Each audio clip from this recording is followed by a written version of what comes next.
Boa noite a todas. Hoje nós estamos no 15º dia de leitura bíblica em linguagem contemporânea e vamos iniciar um novo desafio, mais 2 semanas lendo sobre a vida e os ensinos de Paulo. E antes de iniciarmos, eu quero contextualizar o primeiro livro que nós vamos estar meditando, que é o livro de Atos. Então, escute um minutinho. A história de Jesus é impressionante. Deus entre nós. Deus fala e nós podemos entender. Deus trabalha para nos curar, ajudar e salvar.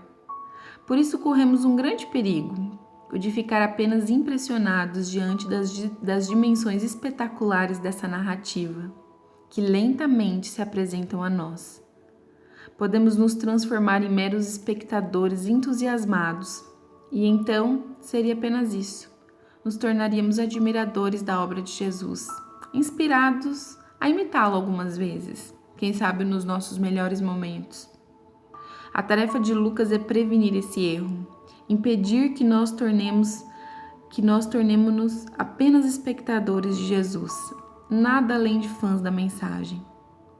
Membro do quarteto original que se propôs a escrever sobre a vida de Jesus, Lucas é o único a registrar a continuação da história, contando como foi a vida dos apóstolos e discípulos nos anos que se seguiram.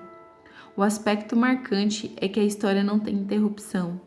Lucas continua sua narração sem pausa, exceto talvez para mergulhar a pena no tinteiro, escrevendo no mesmo estilo e usando o mesmo vocabulário. A história de Jesus não termina com Jesus, continua na vida daqueles que creem nele. O sobrenatural não termina com Jesus. Lucas deixa claro que esses cristãos sobre quem escreveu não eram espectadores de Jesus, assim como Jesus não era um espectador de Deus. Eles participam da ação de Deus, Deus agindo neles, Deus vivendo neles, o que evidentemente quer dizer Deus vivendo em nós.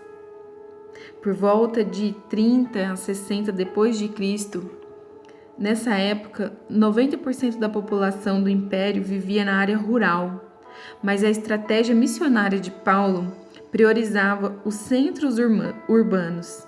As vilas eram incrivelmente conservadoras. O povo trabalhava apenas para se alimentar e arriscar novas ideias não era uma opção. No entanto, muitas cidades eram novas e estavam em desenvolvimento.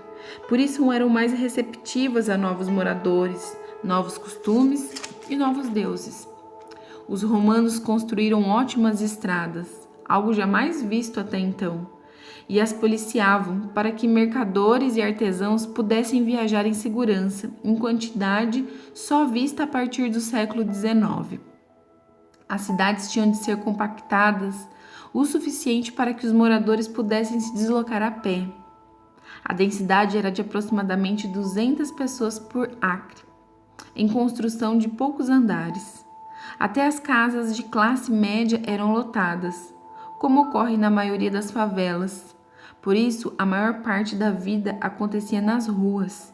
As notícias corriam e revoltas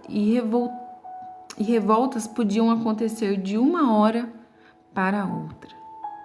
Acredita-se que um dos escritores do livro de Atos foi Lucas.